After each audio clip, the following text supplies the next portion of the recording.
I want to see the camera. I want to look it up. Inflow, please try to don't scam anymore. I apologize to Lil Sims because I'm not gonna lie to you. The first time I heard Introvert, I was like, this is a game-changing rap song ever. The fucking choir, the live instrumentation, the epicness of it. It was my favorite song of the year when it came out, and it's still my favorite album of the decade thus far when it comes to Lil Sims. And yeah, Inflow, you wildin', bro. I know you got Cleo Soul, but yo, don't be scamming people, bro. Don't do that. What do you mean? What do you mean? What I mean? Is there a tea that I've missed? About Inflow? Yeah. He scammed the fuck out of Lil Sims. Wait. There's no salt no more because of it. Because of this. You didn't know? You know what's tea? Lil Sim used to be in salt. Yeah. She Yeah. left Yeah. because Inflow scammed her of all. How so? What was it? The story again? It was all their albums. Like 8 million, something like Yeah, $8 million. Yeah. Some ridiculous number. From all their past albums. No. So they went to court and everything. No, Lil Sims is suing him. So no more salt. She's not there no more. There's still Salt. They dropped an album this year. Like, yeah. What I'm saying is they did drop an album. But the And Lil she wasn't Sims and on Cleo it. Soul collab is never gonna happen again. Wow, that's mad. Yes, sir. We are back. Back in it. Back in live.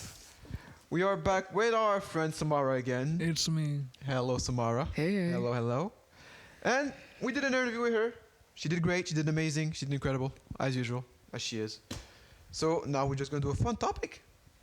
And we're just going to talk about, our favorite first listens ever. I think this topic's important because it's like, like the first time you listen to a song, it defines, or something that's like it defines how you feel about this artist forever. I feel, and it's like it's a foundational part of your personality. Like, I'm gonna start off.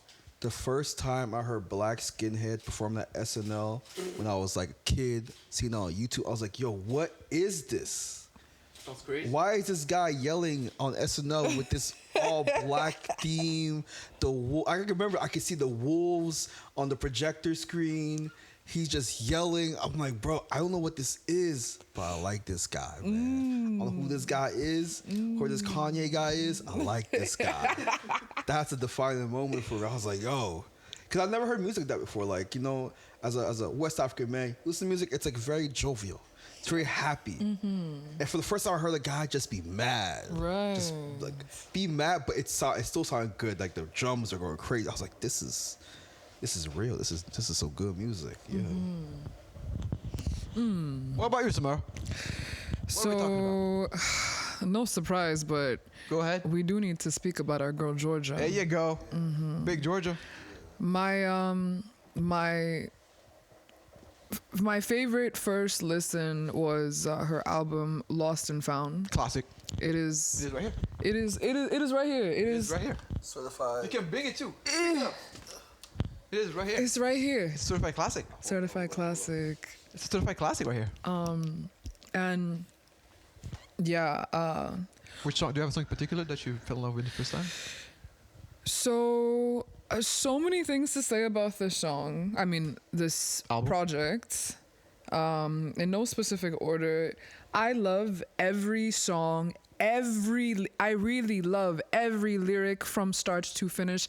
I can't say that about a lot of projects, honestly. I'm super picky on writing.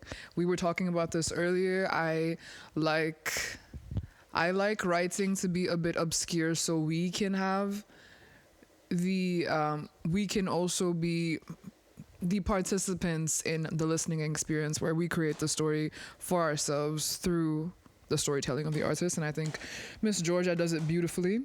The first song that I heard by Georgia is not on this album, actually. It is Where Did I Go? This was on SoundCloud. Okay. And the year after was when she dropped the album. And this album is near and dear to my heart. One, because every single time I listen to it, I pick up something I have not heard before. Yeah. I love that this album sings about self-discovery and social injustice and disparities in society and falling in love and the thoughts in between your thoughts when you're going through heartbreak, you know? Yep. The instrumentation is peak to me. I'm a simple gal, bro. I'm not gonna lie to you. Like, what I love about this project is all of the instrumentation is live. True. Her Always better. vocals. I'm not someone who does anything crazy when it comes to vocal productions. Yes, I stay open. I think the craziest shit I've done is with you on Can't Compare, honestly. But I really love that her voice is so upfront in the project. She has reverb, you know, but it is so raw. Yeah. I love that her voice also, like, in a few... Which track was it? Maybe it was in Wandering Romance, when the drums come in, because I heard the whole album from front to back yesterday as well. Oh, really? Just because I knew that this was something we were going to be talking about. And every time I do listen to it from front to back, I'm in a different phase in my life, so it always hits a bit differently. But also something else that I love about this album is that from now, like ever since I heard it till now, it feels like watching her evolve as an artist has been a reflection of my inner evolution in some weird way. And honestly, in terms of this project, I fuck with all of it heavy. Her more recent music, because I feel so connected to her evolution and I see myself in her in a weird way, and she will know this when I tell her. I understand that she's open to experimenting and evolving, and I don't have to love every single thing she makes, but I can respect that she's on her journey, and that's something that we've seen in her more recent projects as well. But I always go back to this album on a rainy day. My favorite song to perform on this album, which you guys probably heard me perform the first time you heard me at El Dorado, is Teenage Fantasy. It's just a song about falling in love and things that you want and things that you don't have, and things that you want that you don't realize you have until you don't have it anymore, type shit, you know? Yep. Okay. Yeah. All right then. Well, that's awesome. So yeah, that's kind of how I feel about that. But what about you guys? Let me continue UK bag. My favorite artist today is the beautiful Cleo Soul. She is my favorite artist today. Right? And I could talk about all her albums as my favorite first listen ever, right? The first album I listened to from her was Mother in 2022. Right. Which I didn't know who she was at the time. I remember I shed a tear on this album. But, so I liked that album so much, I went back to the project before, which was I Was in the Dark. And I want to talk about this one song in particular because, well, I do sports, I train a lot, but I don't be listening to like sport, like motivational songs. I don't care. I could be listening to Mozart and I'm doing pumps, and I don't care. I'll be doing that. So one time I was running, and I decided to put Was in the Dark while running, and I was like, you know what? Yay! It's a cute album. It sounds good. It sounds glorious. It sounds super cute. I can just go frolicking in a fucking field. Why don't you just let go? And then, bro, when I'm in your arms came in, the bass line. I was like, who the fuck brought Sade in there? I thought it was Sade. It wasn't Sade. It was Cleo. It wasn't. Because the first part of the album, you feel good, but the whole thing shifts as soon as you hear the bass line from When I'm in Your Arms. And you're like, man. And then she started singing with more powerful as usual. Everything gets darker. Lights shut off. Sunset is there. Candles everywhere. There's Cleo Soul. Wow. For me, that was like, because I was running, then the song came in, I stopped running. I was like, what the fuck is this? He started flying. I started like, whoa! I was like, whoa. I need to get serious now. So I started sprinting. But anyway, it's still one of my favorite listens ever. When I'm in your arms, still this day, people still listen to that song like Yeah. it's, the classic that it has to be there. Yeah. So that's one of them. I don't mean to interrupt, but I just have to add on. Go ahead. Salt. I've been listening these like ever since I heard about Salt. I've been on Salt, but an album that really got me through last year was Untitled God by Salt. Yep. I just used and abused the album, bro, and I love it. Wallah. As that's what you're supposed to do in music. Though. Yeah. You're supposed to live it. I have this song. I think the song it got me to this project too.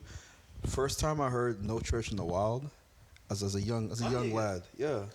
But it's not because of Kanye. It's because of Frank Ocean. Yeah. Just that hook. That hook really just got me. And I was like, yo, who is this? Yeah. No, but like No Church in the Wild is like such a big ass song. Like it's the first time I felt music feel so like immense. Wow. Just has it felt like a whole movie in a song. And that had me go and find Nostalgia Ultra. Okay. Which is the mixtape. Oh, okay. And this led me to listening to this song. Okay, I have to find it because I have it in my head. But Nostalgia Ultra has a song where it's about there's like a little clip of like someone arguing with their wife, right? And they're speaking on Facebook? Oh no. The song's called Love Crimes. Okay. Because like basically Love Crimes is like a woman's arguing with their man like you're not jealous of me, and why haven't you been jealous about me? It's because you're so sure of yourself. And I think like just that clip and having Frank Ocean sing about like this idea of love where it's like the passion is gone and everything. It's like first I heard I was like, yo, this guy can write a fucking song. This guy can write a fucking tune, man. Yeah, for real. But yeah. What do you got, Samara? What do I got? Oh, more? You know, I can go. you actually mentioned Burna Boy. Big Burna. And I just have to say that fell I off. think I think like, huh? What'd you say? Man, say something? Say it again. I said before you fell off. He said it with his chest. You fell off, bro. For the people in the back, I didn't say it. Not me. Fuck, you got Mick Jagger for? Mind you, What you got Mick Jagger for, bro? I'm not in this episode. Get the fuck out of here. Go ahead. I felt like the chemistry of my brain like changed when I heard Location featuring Dave. Also, Dave's song. Dave, yes, Dave. Dave's song. It was the first year. But that was a crazy crossover. I also, they also talk about girl from India, sweetest Nani, head so good, so she speak Gujarati. You already know that's me. But the track itself is just, it's the kind of song that every time you hear it, it brings a smile on your face, and everybody knows the words, and you're just vibing, and sometimes music is, yes, it can be so many things, it can be so layered, but sometimes it's just supposed to be so fun, and I feel like that song embodies fun, Yeah. Oh, that's cool. All right. Okay, who do I got? I have so many. I could go left. I could still be in the R&B bag.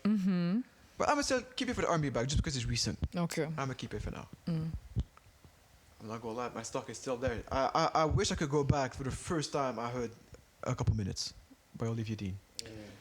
I wish I could go back to this. The whole album actually, but this song, you just knew it was gonna be something special from her. And the emotion and the yearning, and I told Saturday, like I need to buy the vinyl of this album because it's one of the only songs in the last, 5 years that it's made for vinyl, and that's it. So yeah, the emotion. I mean, the whole album for me, it was my album of the year last year, so I still heavily on this song. Yeah, sticking with our UK music fandom here. I gotta talk about J Hus Common Sense. Okay. That's a classic album. Okay. Guys. I think it's fair to say. Dude, would you agree?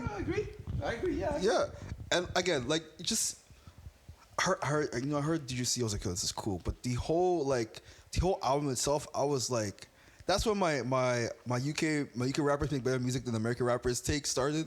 Just off that, I was like, yo, this is crazy. Like, it has so many different elements. Yeah. I love the fact that the UK was able to like create their own subgenre, to just like Afro swing, and just having J Hus just like kind of weave through Afro swing to hip hop to somewhat dance hall vibes to just like the whole curation sound like it sounds like what music sounds like right now, where it's like such an amalgam of different sounds, and we don't have any pure genre like definitions now. We're all kind of. How do you feel about that?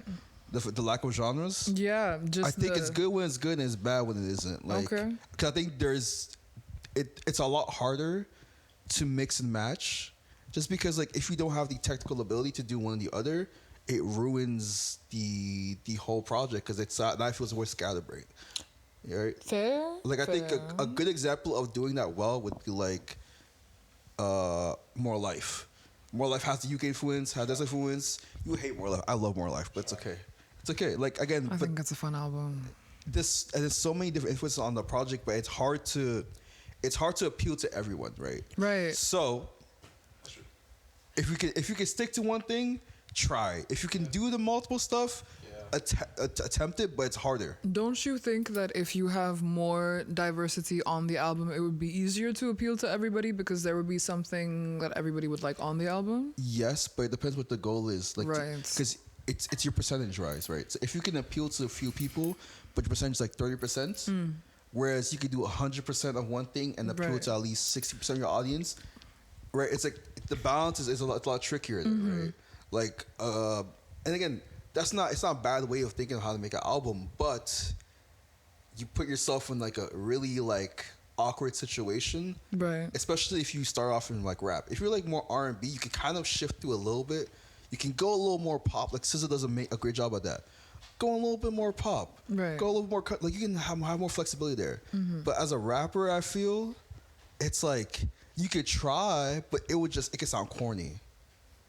Yeah. Fair. What you got, Samara? I can go on. I just thought about as a vocal performance. I know we're all thinking it, so we have to say Yaba's My Mind. My mind? Her so far performance It's crazy. It's the was best performance just was I My mind is a crazy performance. crazy performance. Vocally, yes, but also just the fact that it's her and a guitar, you know, and she really takes you to where she is. And I'm the kind of artist, vocally speaking, I'm very different from Yeba in the sense that I like to stretch out my notes. I'm a bit slower with how I sing sometimes. And when it comes to my phrasing and dynamics, I kind of ease into it and I don't have a lot going on at the same time. But I'm sure that's something that y'all might experience. But right now, that's not where I'm at. But she, as a performer, the range that she can spit in 4 bars is just mind blowing. And Yeah, sure. I can't forget the first time I heard this one as well. and soul in the voice, you know, like she sounds like someone that has walked this earth multiple times, and she sings from a space of like conjuring her ancestors, which is powerful. Yeah, I feel you. And I don't necessarily feel like everybody can. No, You okay, know, cool. make you feel that way. I'm gonna go left Okay. because we talk about a lot of R&B and hip hop, which is fine because we listen to that the most, right? But there was an era I wish I could go back to in terms of listening to music. I don't like what 2007 to 2009, I guess. Okay. You know this like alternative rock shit that used to be there. Let me look up some. Like the 2007. bro, like the Train, Lady A, True. Snow Patrol, Snow Patrol. like all those kind of music that used to be Coldplay as well. Yeah, Coldplay as well. Coldplay fell off the. Yeah. What? Yo, Speak your no, truth. because like I was in the car with Isaac, and we're just talking about Coldplay, and we're like, yo, they fell the fuck off. This shit just went to shit. God damn. Yeah. Like the guys are legends, but wow. Guys are legends. I also feel like just their newer music has been Terrible. a lot. Yeah, Horrible. it's very much Horrible. for the market. You Every know? concert that they go to, they only perform those. Yeah, it's true. So see, here you go. Voila. See, look what happened. Yeah. Adele got mad, bro. Adele left. But yeah, Adele those like left. this era, like you know, even like fucking Evanescence. Like I used to love those songs when I was a kid. Yeah. Can you? I used to feel like very I don't know. It's rock, alternative rock, but I used to feel like very like, yo, it's gonna be a good day. I listened to Train. I was like, yo, It's gonna be a good day. Mm-hmm. Even though there's someone like Lady A, for example, like when I heard "Need You Now," I like, bro, shit is heartbreaking, but shit sound good. It's gonna be a good day. You Yeah. just feel like some kind of comfort with those songs that when I grew up, and I wish I could go back to it. I know it was a time for this. I don't think if they going back to that sound again, it's gonna sound as good as before. But I wish I could go back to that time. It was very fun. I feel like that time also, the reason it feels as warm and memorable as it does is because that felt like one of the last times, as you said in the car, that we were all kind of listening to the same thing, like on like a global scale, you know. So there's like, we all are kind of, We all had core memories. yeah, that exactly. it doesn't happen anymore. It was the backdrop for all of us, you Yeah. know. Yeah. Nah. I could go 3 for 3. I could go 3 for 3, but that's dick riding. We're not doing that right now. Oh no. It was back when there was like there's an era right after the blog era where like there's a lot of different YouTube channels promoting music that from artists that are today are gonna be are a lot bigger, right? And the Fader used to promote music. Yeah. And one day they just posted this video of Sampha at the piano outside. And the song is Plastic 100 Degrees. It's classic. I cried first I listened to that song. That's a heartbreaking song. And again, it's like it was very. They just dropped it, you know, and that was pure music discovery, right? Yep. Like there was no fluff, there wasn't any promo, it wasn't like a colored performance. It's just one guy at that piano just making you cry. And like that, to me, that was just a beautiful moment. Yeah, more you. I just have to say also around the early 2000s, everything that Timbaland touched at that time was just, It was good. it was just like him and But his again, features fell with off the Nelly. fucking Yeah. Fuck yeah, me. Yeah. He fell off so like we could have room, you know. Fuck me. Pissing me off, this guy. Yeah. Yo, also I found out that AI stuff? Fuck me. I found out that What's AI stuff? oh yeah, Timbaland loves AI shit now. Oh, shut up. Yeah, he's Say invested in that word. shit. Say word. He created an AI artist, and he is in video. It is in Shut video with the him. fuck up. rid of- Sorry. Guys, fuck, what? Shut the fuck up. Yuck. No, he did that shit. Like he promoted it, and we were supposed to. He acted like we were supposed to think that was cool. Yeah. That was crazy. Ew. Yeah. Damn. Okay, wait. Yeah. Hot topic. Like, Let's how do we go. feel about incorporating AI within the arts? I think there's again Like, as subjectively. Yeah. Subjectively, I think. I mean, objectively. Objectively, I think it makes your music shittier. Okay. Because AI feeds on itself. Right. Like at some point, the AI music is gonna sound really, really bad. It sounds good right now because we're good at making music. Like there's a catalog of music. Once the backlog of AI music is more than the actual people music, it's gonna sound like shit. God forbid. But God that's forbid. but this is another thing that's like the dead internet theory, where it's like we're on the internet and most of it's bots. It's gonna apply that to the music, right? But also think about it this way: a lot of the data that's being driven on the internet when it comes to marketing and SEO, it's also bots. We're not. People are paying top dollar for marketing budget online, only for it to go to bots. But it's a discussion for another day, right? But yeah. But hey, I have a guy who who AI can replicate. Can't at all. Can't. Can't. Who's this guy?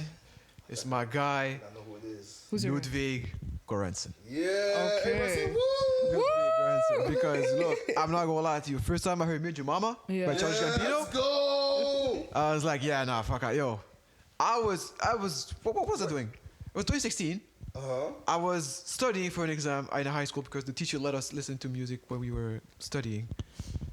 And I was saying, let me put the album. I like Childish Gambino. I like because the internet. I was like, you know what? Let me go back. I didn't hear a single.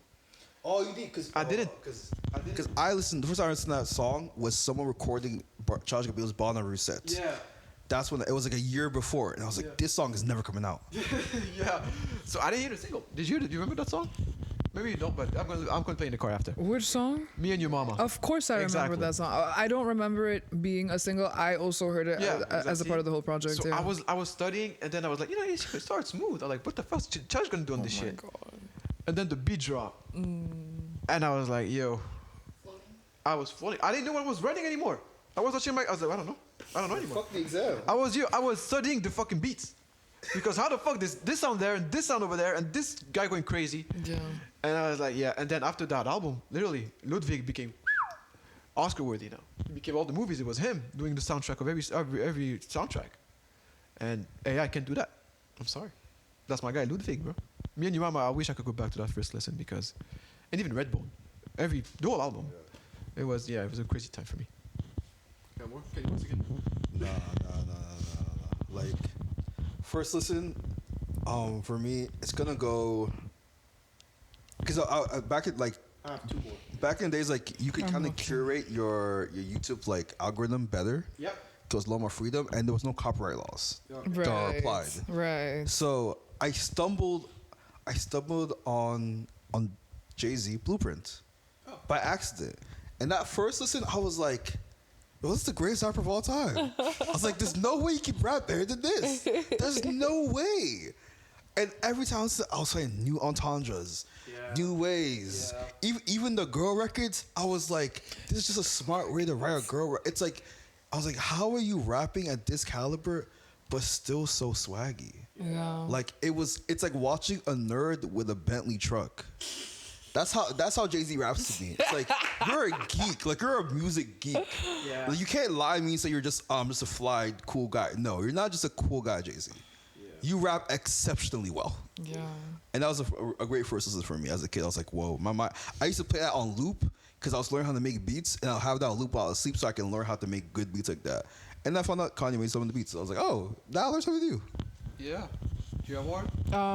One last. I don't know if I can pronounce it. I hope I don't butcher it. But Alice Coltrane, John Coltrane's wife, has an album called Turiya Namaskar. Or maybe I fucked it up. I can check. It's all good. Don't worry about it.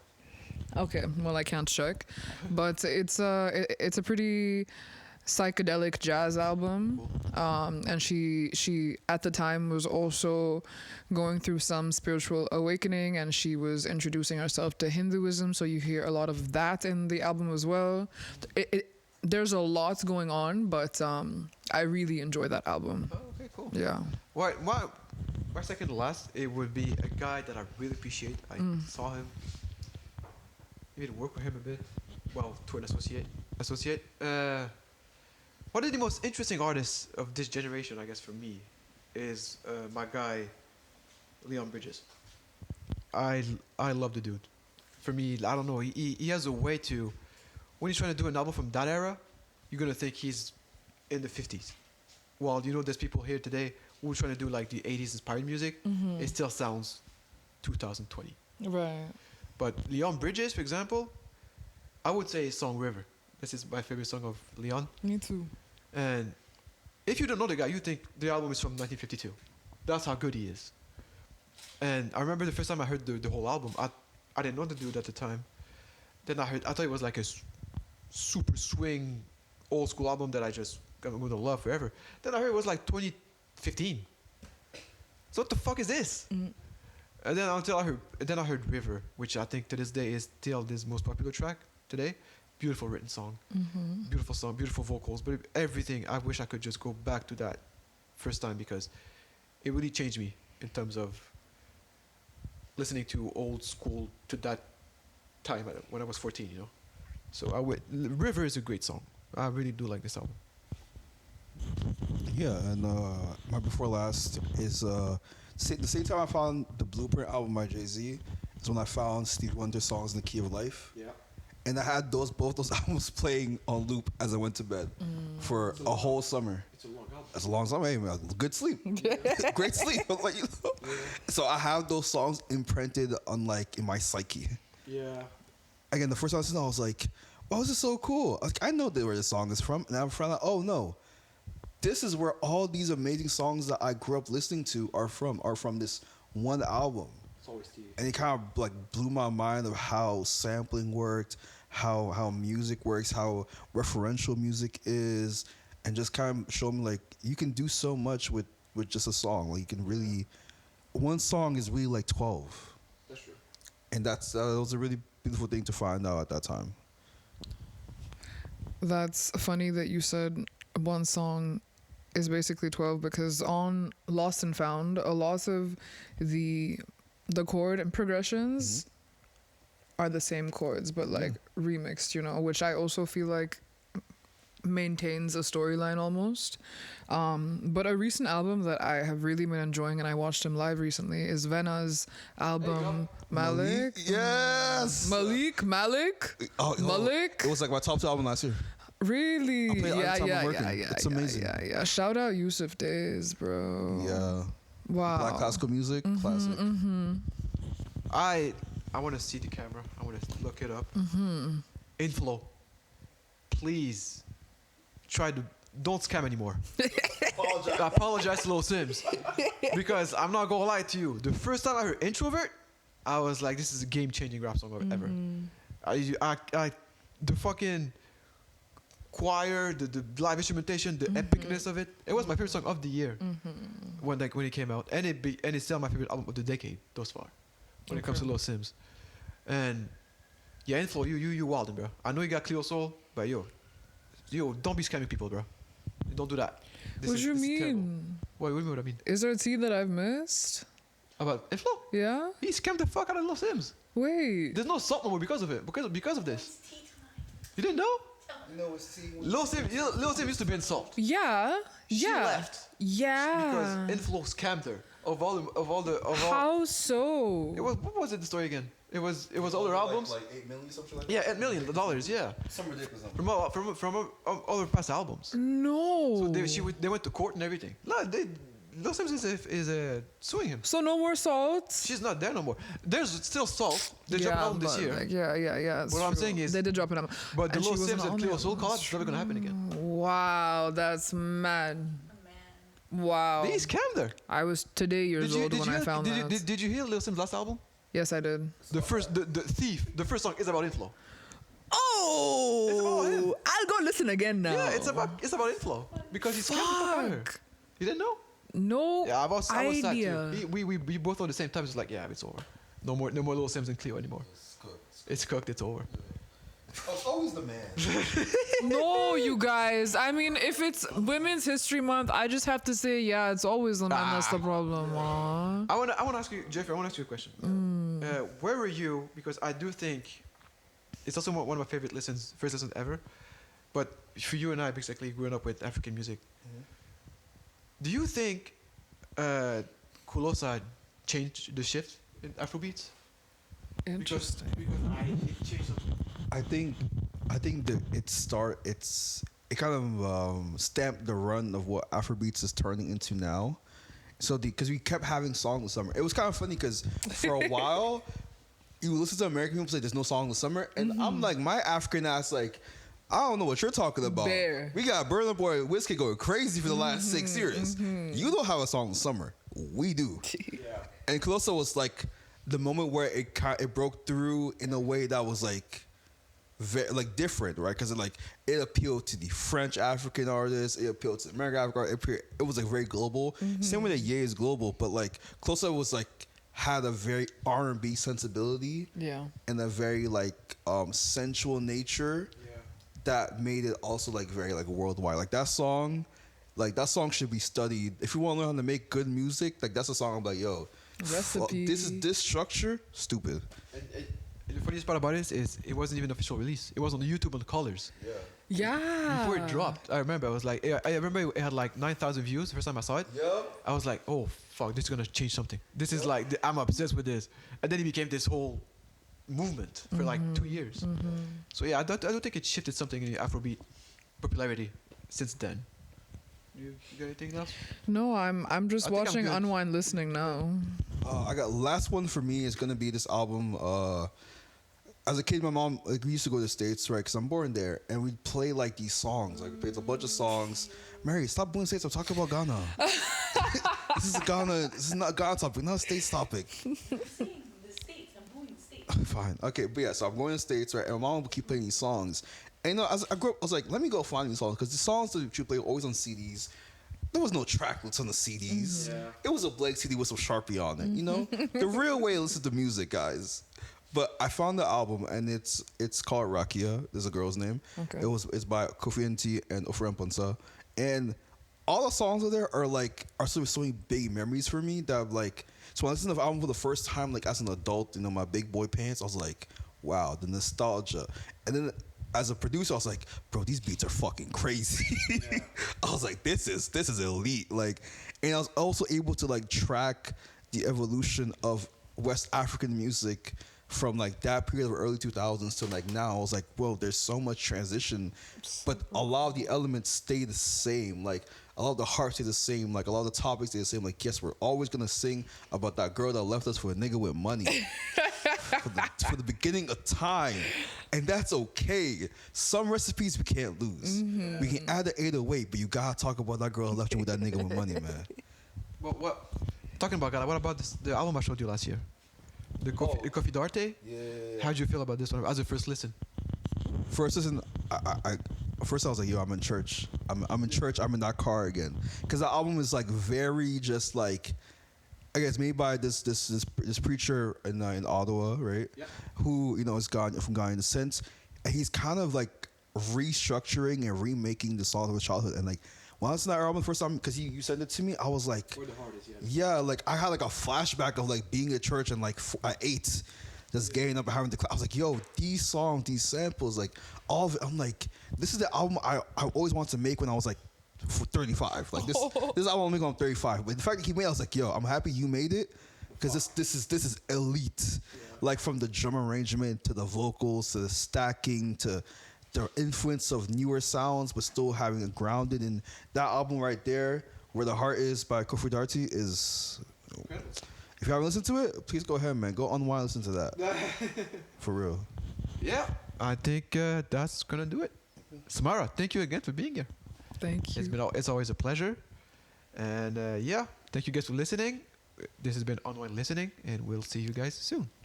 Bye bye. Peace from the Middle East. There you go. Free Palestine. Always.